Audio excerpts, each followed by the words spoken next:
오늘은 세상을 사랑하시는 하나님, 그런 제목으로 하나님 말씀을 나누겠습니다. 우리가 잘 아는 요한복음 3장 16절 수도 없이 반복해서 암송하고 그러는데, 정말 이 말씀의 뜻을 제대로 알고 우리가 있는 것인가 하는 생각을 한번 가져보게 됩니다. 한 세 가지로 시간을 따라 말씀을 좀 드리겠습니다. 첫째는 온 인류를 향하신 하나님의 사랑이다 하는 거예요. 하나님의 사랑은 온 인류를 향한 사랑이다. 우리는 이런 말을 들으면 이게 좀 가슴에 좀 와닿기가 좀 어렵죠. 너무 반복적으로 많이 들었기 때문에 하나님이 온 인류를 사랑하시지 다 알기 때문이에요. 그런데 온 세상, 온 인류를 향하신 하나님의 사랑이라는 것은 이 사랑이 얼마나 큰지를 얘기하는 거예요. 위대한 설교자 중에 맥퍼슨이라는 목사님이 계세요. 이분은 요한복음 3장 16절에 정통했습니다.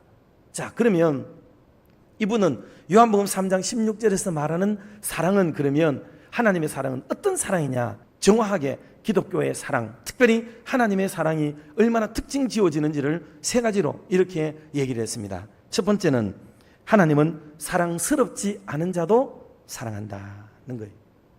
사랑스럽지 않은 자도 사랑한다. 하나님의 사랑은 내 마음에 들지 않고 사랑스러운 짓거리가 없는, 도무지 사랑스러운 군대 구석이 없어도 그를 사랑할 수 있는 마음을 배양하고 그걸 가지는 게, 그게 기독교의 사랑이라는 거예요. 그리고 또 두 번째로 사랑이 뭐냐고 그러냐면요, 이거는 자격 없는 자에게도 사랑하는 거예요. 자격 없는 자. 이 무한정의 사랑이죠. 하나님의 사랑이 얼마나 크고 넓은지를 보여주는 큰 사랑을 지금 담고 있다 하는 겁니다. 세 번째 사랑은, 이거는 사랑받기를 원하지 않는 사람도 사랑한다는 거예요. 하나님은 우리를 끝까지 추격해 와서 우리를 사랑하시는 하나님이시다 하는 겁니다. 이 외에도 일반적으로 주고받는 하나님의 사랑은 말할 것도 없고요. 그건 일반적으로는 다 선대하면 선대하고 좋으면 좋은 거, 이런 사랑은 다 있는 겁니다. 그러나 다른 것들과 특화되고 특징 지어진 사랑은 바로 이런 사랑이다. 도무지 사랑할 수 없는 것도 사랑하는 것, 이게 참 귀한 것이라는 것을 우리가 알 수가 있습니다. 그래서 사람이 사랑받고 있다는 확신을 가지게 될 때 여러분 굉장한 자신감이 생기잖아요. 여러분 오늘도 저와 여러분은 반드시 하나님 사랑에 대한 확신을 좀 가졌으면 좋겠어요. 우리 스스로를 볼 때는 좀 못나고 부족하고 자격 없고 실격자인 것처럼 보여도 하나님은 여전히 저와 여러분을 사랑하고 계시는 줄 믿으시기를 바랍니다. 이 바탕 위에서 우리의 믿음이 바로 커갈 수 있다는 거예요. 두 번째로 우리가 생각할 것은 제한 없이 사랑하시는 하나님의 사랑이에요.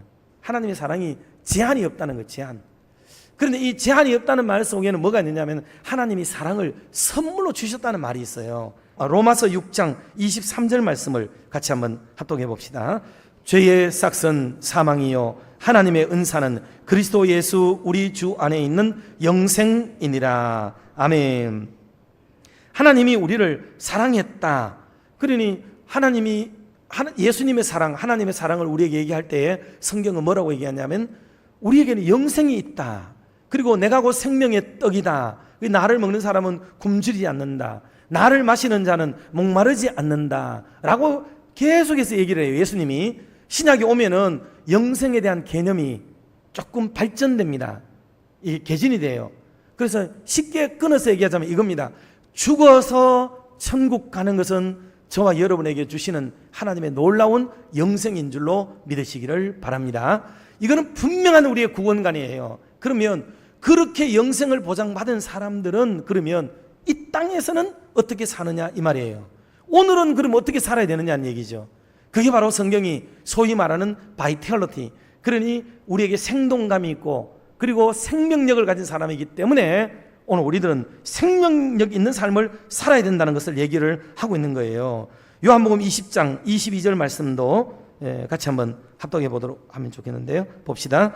이 말씀을 하시고 그들을 향하사 숨을 내쉬며 이르시되 성령을 받으라. 아멘. 여러분 성령을 왜 받아요? 천국을 위해서 받습니까? 천국을 잘 가기 위해서 성령 받아요? 뭐 때문에 받아요?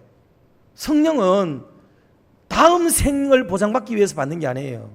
이 성령을 왜 받느냐? 성령은 오늘을 위해서, 이 땅을 위해서 살아갈 때에 하나님의 사람으로 하나님의 사람답게 살아가도록 하기 위해서 여러분 성령을 받는 것입니다.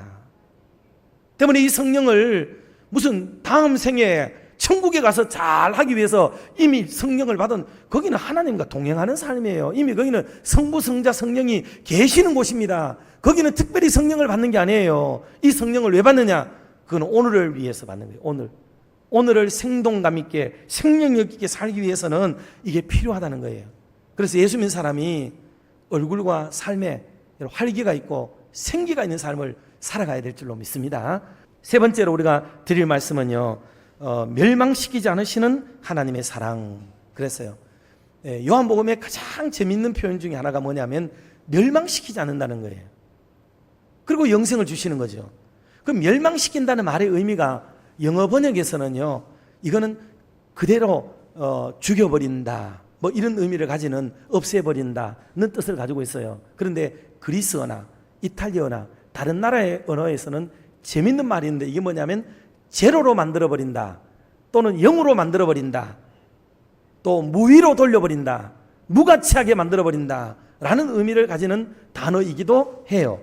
그러니 멸망치 않고 영생을 얻게 한다, 이 말은 그냥 멸망 안 한다는 말을 굳이 마지막 날에 쓰지 않아도 영생 아니면 영벌이기 때문에 영생만 써도 돼요. 그런데 멸망치 않고 라는 이 언어는 놀랍게도 현재 진행형으로 쓰여지면서 이 땅을 살아가는 어간에 예수 믿는 사람들이 멸망을 당하지 않고 궁극적으로 영생을 얻게 되는데 도착하게 된다라는 과정을 설명하는데도 이렇게 사용된 단어이기도 해요.